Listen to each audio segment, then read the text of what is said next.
जब पाप का बोझ बढ़ जाता है तो पाप का घड़ा फूट जाता है, और जब भ्रष्टाचार का बोझ बढ़ता है तो वो होता है जो बिहार के भागलपुर जिले में हुआ है, जहां रविवार को 1750 करोड़ की लागत से बन रहे पुल का एक बड़ा हिस्सा ऐसे गंगा नदी में समा गया जैसे समंदर किनारे रेत के घर लहर के आगे ताश की पत्तों की तरह ढह जाता है। पुल का करीब 200 मीटर हिस्सा नदी में गिर गया। पुल के 3 पिलर समेत इनके ऊपर बना स्ट्रक्चर गंगा में समा गया। इतना बड़ा स्ट्रक्चर गिरने से गंगा नदी में कई फीट ऊंची लहरें उठी। गंगा नदी में करीब 500 मीटर में मलबा बिखर गया था। किनारे पर खड़े लोगों के मोबाइल कैमरों ने यह पूरा मंजर रिकॉर्ड किया।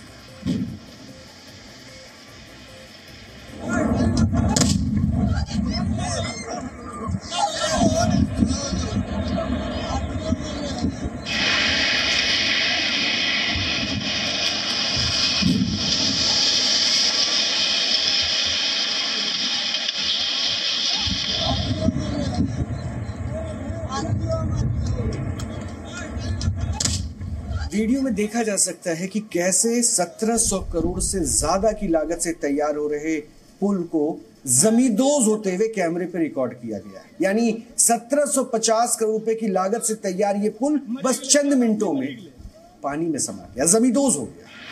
ये वीडियो देखकर खौफ आता है, डर लगता है।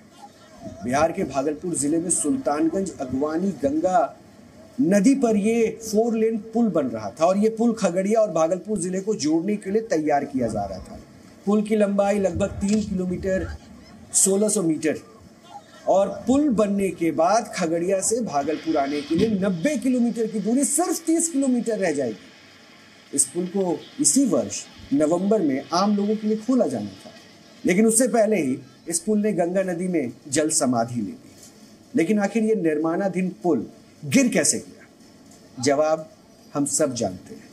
हमारे देश में पुल गिर जाना कोई बड़ी बात नहीं है, क्योंकि अक्सर भ्रष्टाचार का बोझ इतना ज्यादा बढ़ जाता है कि जिसे सहन कर पाना पुलों के लिए मुश्किल हो जाता है। इस पुल के साथ भी यही हुआ, जो पिछले करीब 9 वर्षों से बिहार के सुशासन राज में भ्रष्टाचार का बोझ ढो रहा था, जिसके सबूत इस पुल के गंगा नदी में समा जाने वाले साइट पर बिखरे अब पड़े आपको नजर आते हैं। देखिए इस विश्लेषण में, इस रिपोर्ट में।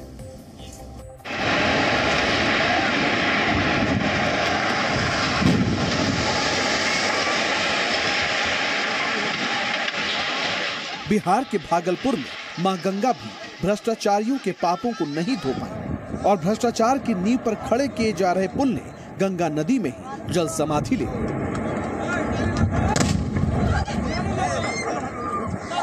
और चंद मिनटों के अंदर 1750 करोड़ रुपए पानी में बह गए।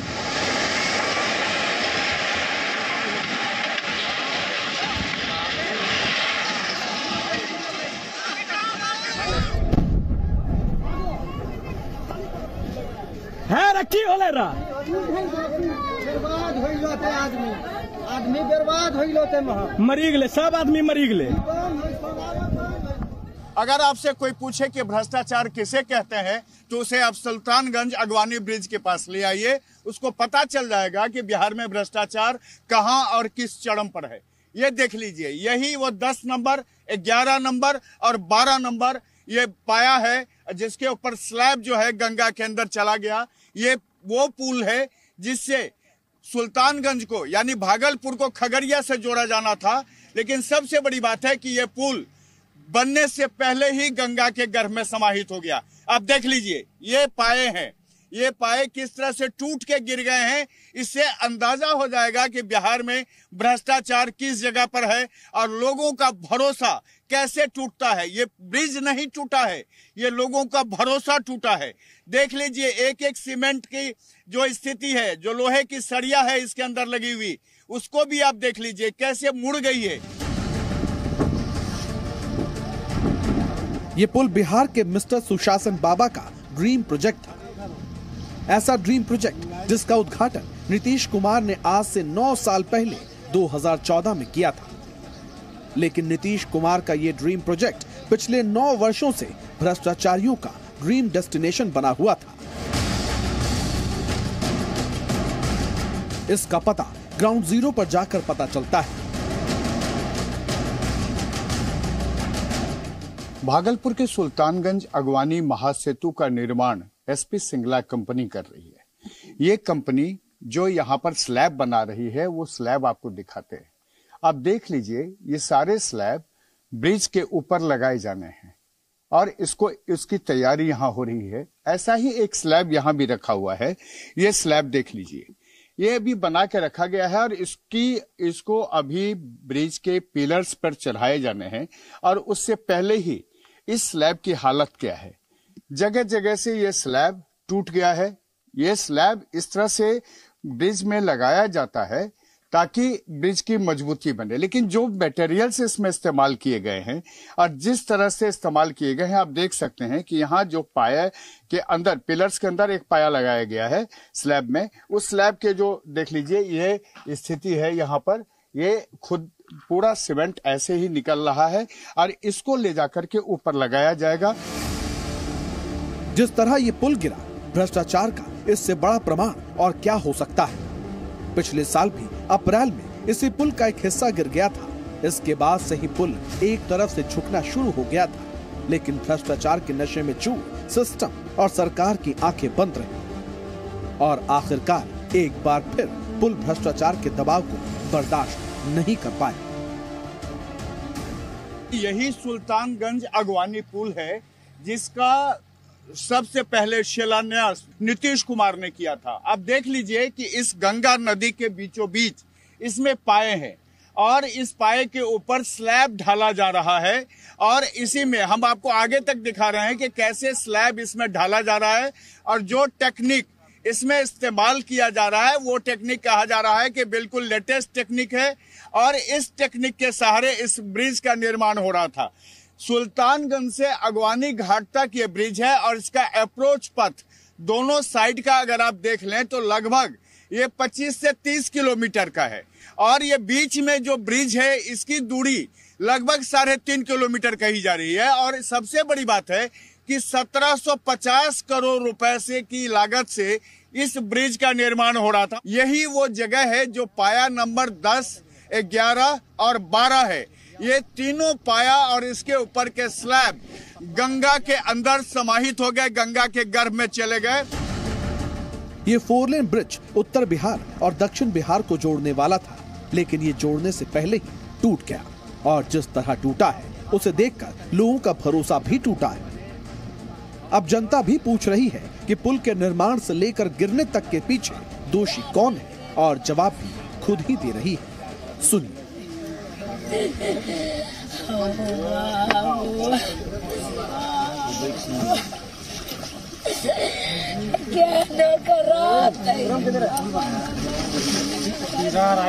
इससे पहले 2022 में घटना हुई है इस जगह पे, लेकिन ये लोग इतना लापरवाह हैं कि कोई चीज देखते नहीं, बार बार घटना होते ही रहती है, कुछ ना कुछ। हम लोग पे भरोसा ही टूट गया कि बना ही पाएंगे, नहीं बना पाएंगे। काम गड़बड़ हुआ, इसी के वजह से ये मटेरियल सही से काम नहीं कर रहा है और इसी के वजह से पुल टूट रहा है। अंग्रेज का जमाना का देखिए पुल अभी भी है, वो नहीं टूटा है और ये अभी पुल बन करके चालू नहीं हुआ है और ये टूट कर तैयार है। भरोसा बहुत तरह से भरोसा टूट गया है, क्योंकि हम लोग चाहते हैं, हम लोग जो हर एक चीज में जो टैक्स देते हैं तो हम ही लोग के पैसा से पुल बन रहा है।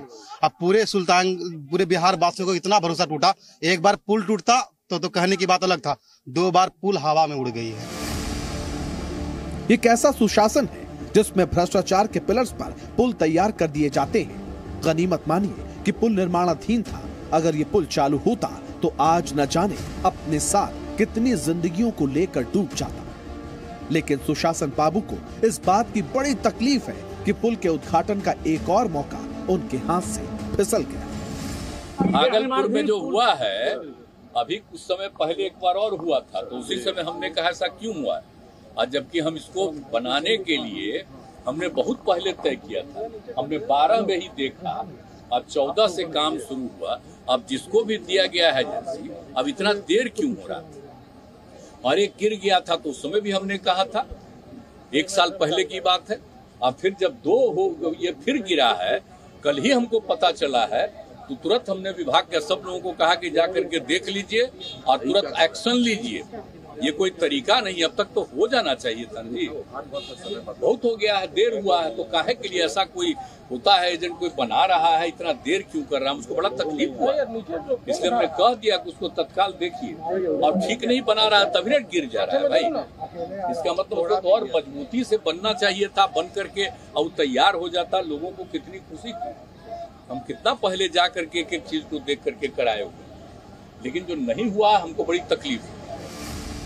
वैसे बिहार में पुलों का टूटना कोई नई बात नहीं है। बिहार में पुल बनते रहते हैं और उनके टूटने की खबरें भी आती रहती हैं, कभी निर्माण के दौरान तो कभी उद्घाटन के तुरंत बाद। इसलिए शायद सुशासन भी ज्यादा लोड नहीं ले रहा, क्योंकि पुल ही तो गिरा है, आसमान थोड़े ही गिरा है। ये 10 नंबर पाया है और 10 नंबर पाया पूरी तरह से ध्वस्त हो चुका है, इसमें कुछ नहीं बचा है। देख लीजिए आप, इसके आगे वो स्लैब का हिस्सा गिरा हुआ है गंगा में, उसके बाद 11 नंबर का ये पाया है जो पिलर है वो ध्वस्त है, और उसके बाद वो 12 नंबर का पिलर भी आप देख लीजिए जो पूरी तरह से ध्वस्त हो गया है। 2023 में इसे पूरा करके चालू करना था, शुरुआत हो जानी थी इसकी, लेकिन नीतीश कुमार जो एक सपना देखे, उस सपना को भ्रष्टाचारियों ने कैसे गंगा के गर्भ में डाल दिया, ये उसका जीता जाता नमूना है। कैमरामैन शाहनवाज के साथ प्रशांत झा, जी मीडिया, सुल्तानगंज। गिरता हुआ पुल खुद ये गवाही देता है कि उसे बनाने में कितना भ्रष्टाचार हुआ है। भागलपुर में गिरे पुल का मलबा इस बात का सबूत है कि ये पुल भ्रष्टाचार की दलदल में फंसकर गिरा है, और ऐसा पहली बार नहीं है। ऐसा नहीं है कि ये पहली बार हुआ, ये पुल एक बार पहले भी भ्रष्टाचार की आंधी में गिर चुका है। पिछले वर्ष 13 अप्रैल को भी इस पुल के 36 स्लैब यानी करीब 100 फीट लंबा हिस्सा ढह गया था। तब नीतीश कुमार सरकार ने कहा था कि पुल आंधी तूफान की वजह से गिरा था। सोचिए कैसा पुल तैयार हो रहा था जो आंधी बर्दाश्त नहीं कर पाया, लेकिन तब भी इस पुल को बनाने वाली कंपनी का कुछ नहीं बिगड़ा और उसे आगे भी पुल को बनाने का जिम्मा दे दिया, जिसका नतीजा ये हुआ कि इस बार बिना हवा आंधी के ही पुल गिर गया। सोचिए कितना नाजुक पुल बनाया जा रहा है। जब पिछले वर्ष पुल गिरा था तब तेजस्वी यादव प्रतिपक्ष के नेता थे और पुल गिरने के बाद उन्होंने मुख्यमंत्री नीतीश कुमार को खूब खरी खोटी सुनाई थी। लेकिन अब दोबारा जब पुल गिरा है तो तेजस्वी यादव बिहार के उप मुख्यमंत्री हैं और सड़क परिवहन मंत्री हैं। इसी वर्ष मार्च में बिहार विधानसभा में उन्होंने माना था कि इस पुल का डिजाइन ही डिफेक्टिव है, यानी इसके डिजाइन में ही दिक्कत है, गड़बड़ी है। तब उन्होंने पुल के डिफेक्टिव डिजाइन वाले हिस्से को तोड़कर दोबारा बनवाने का भरोसा दिया था, लेकिन तेजस्वी यादव का भरोसा भी इस पुल की तरह ही खोखला निकला, जो दूसरी बार भी भर भरा कर गिर गया। और इस बार भी तेजस्वी यादव पुल के गिरने के लिए पुल के डिजाइन को ही जिम्मेदार ठहरा है। सुन लीजिए आप। जब पहली बार ये घटना हुई थी, जब हम नेता विरोधी दल थे, तो उस समय जो सेगमेंट जो टूटा था उसको लेकर के हम सब लोग आशंका में थे, शक में थे कि भाई इसकी पूरी तरीके से चाहे स्पैन हो, स्ट्रक्चरल हो, सारी सेगमेंट्स की जो है हम लोग जांच करा लें, उसके बाद जो हम लोग कोई कदम उठाएं। हमने नवंबर में रिव्यू मीटिंग भी की थी पथ निर्माण विभाग की, जिसमें हम सब लोगों ने निर्देश दिया था कि इसकी जांच होनी चाहिए। सारे संस्थानों को हम लोगों ने अप्रोच किया और आईटी रुड़की को हम लोगों ने खास तौर पे माना कि इसका जो रिपोर्ट होगा उस आधार पे हम लोग काम करेंगे। और हमने यहाँ जवाब में भी 2 बार आप देखिएगा, विधानसभा के जवाब में भी बोला कि दुर्घटना होने के कारण क्षतिग्रस्त हो गया था, जिसकी जांच जो है आईआईटी रुड़की द्वारा कराकर पुनः उक्त स्पैन को तोड़कर नए सिरे से तैयार करने का कार्य प्रगति पर है। यानी हम लोगों को शंका थी, उसलिए कई जो इसमें सेगमेंट्स थे हम लोगों ने ध्वस्त कर दिया। और पियर नंबर 5 का जो था उसको आईआईटी रुड़की का है, उसमें रिपोर्ट भी आना है। यानी पहले से ही हम लोगों को शंका थी इसमें डिज़ाइन में फॉल्ट है, उसलिए काफ़ी स्ट्रक्चरल चीज़ें जो हैं तोड़े गए। और हम लोगों का निर्णय था कि पूरी तरीके से तोड़ करके, क्योंकि बार बार कंप्लेन आ रहा था, माननीय सदस्यों ने दोनों बार जो है इस बात को दोनों सदस्यों ने विधानसभा में उठाया था, तो अब हम लोग निर्णय पे ले कि भाई नहीं, इसको पूरी तरीके से तोड़वा करके, क्योंकि कोई रिस्क नहीं लेना है, इसलिए पूरी तरीके से तोड़वा करके पुनः सिरे से हम लोग जो है कार्य को प्रारंभ करेंगे। बिहार में जूनियर सुशासन बाबू यानी कि तेजस्वी यादव खुद कबूल रहे हैं कि उन्हें पहले से ही शंका था कि इस पुल के डिजाइन में फॉल्ट है। तो सवाल ये है कि जब पहले से पता था तो फिर पुल का निर्माण कार्य रोका क्यों नहीं गया? क्योंकि हैरानी की बात यह है कि इस पुल के प्रोजेक्ट को नीतीश कुमार अपना ड्रीम प्रोजेक्ट बताते हैं, लेकिन अपने इस ड्रीम को पूरा करने की उन्हें जरा भी जल्दी नहीं है, बिल्कुल भी जल्दी नहीं है। अब आप पूछेंगे कैसे?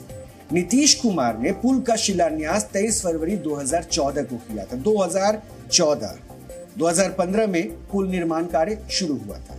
इस पुल को मार्च 2019 में पूरा होना था, लेकिन बाद में इस पुल की डेडलाइन 7 बार मिस हुई, यानी जो तय तारीख थी वो बार बार मिस होती गई और लेटेस्ट डेडलाइन के तहत इस पुल को दिसंबर 2023 तक पूरा हो जाना था। लेकिन अब तो इस पुल का एक बड़ा हिस्सा गंगा नदी में समा चुका है और अब अगली डेडलाइन कब की होगी ये कहा नहीं जा सकता है। अब लोग सवाल पूछ रहे हैं कि जब पहली बार पुल गिरा था तब भी इसे बनाने वाली कंपनी का ठेका रद्द क्यों नहीं किया गया था?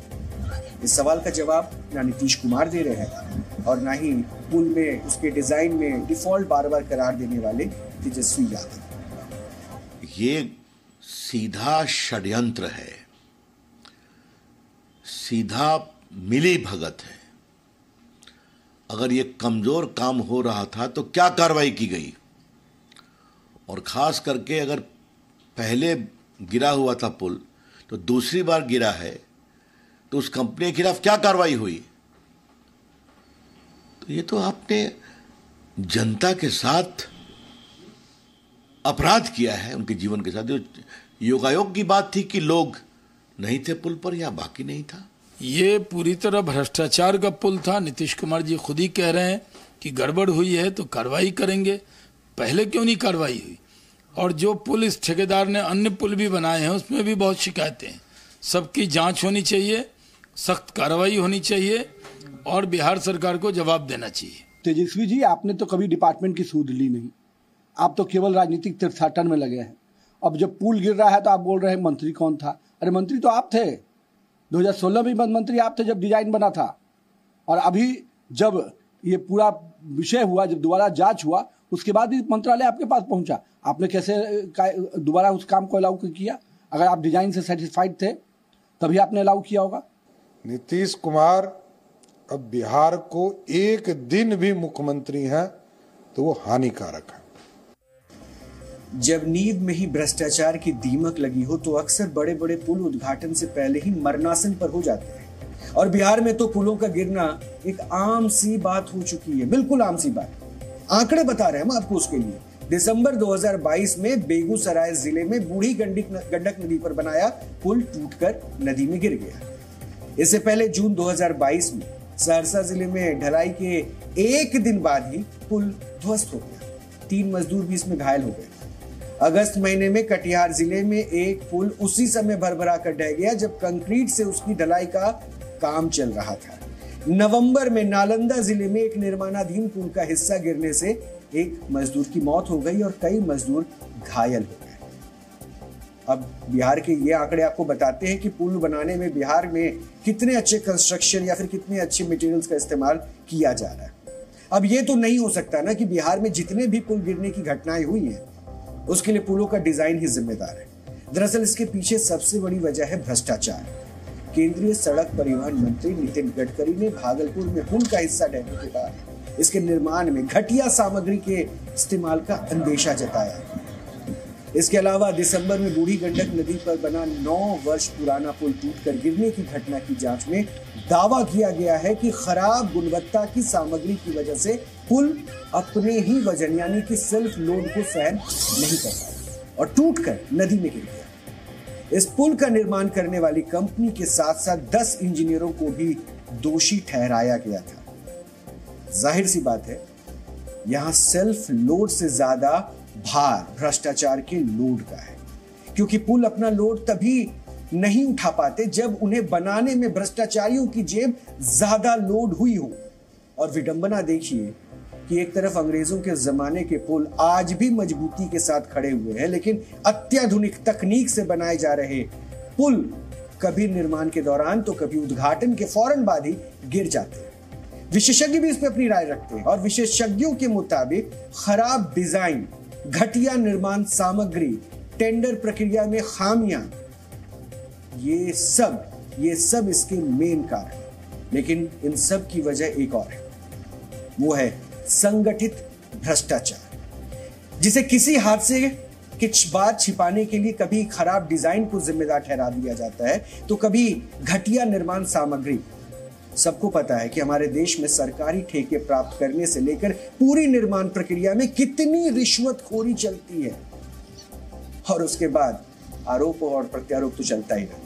तभी तो इंजीनियरों और सरकारी अधिकारियों के घरों से करोड़ों रुपए की नकदी बरामद होती है। छोटे से लेकर बड़े अधिकारियों तक सबका हिस्सा चाहिए होता है उनको। और यह सिर्फ निर्माण क्षेत्र की बात नहीं है, हमारे देश में इंजीनियरों से लेकर अधिकारियों तक और नेताओं से लेकर मंत्रियों तक रिश्वत की रकम का हिस्सा पहुंचता है। तभी तो जांच एजेंसियों की छापेमारी में करोड़ों रुपयों की नकदी, सोना और संपत्तियों का खुलासा होता है। बिहार में गिरा पुल भी इसी भ्रष्टाचार का नमूना है, जिसे पिछले 9 वर्षों से तैयार किया जा रहा था। सोचिए, जिस देश का संसद भवन 28 महीने में बनकर तैयार हो जाता है, उस देश में एक पुल 9 वर्ष बाद भी बनकर तैयार नहीं हो पाता और बनने से पहले ही टूटकर गिर जाता है। इससे ही आप अंदाजा लगा लीजिए कि हमारे देश के सिस्टम में भ्रष्टाचार की नींव कितनी मजबूत हो चुकी है, और उसके ऊपर दलीलें और तथ्य रखने की परंपरा तो हमारे देश में चलती ही है। जी न्यूज़।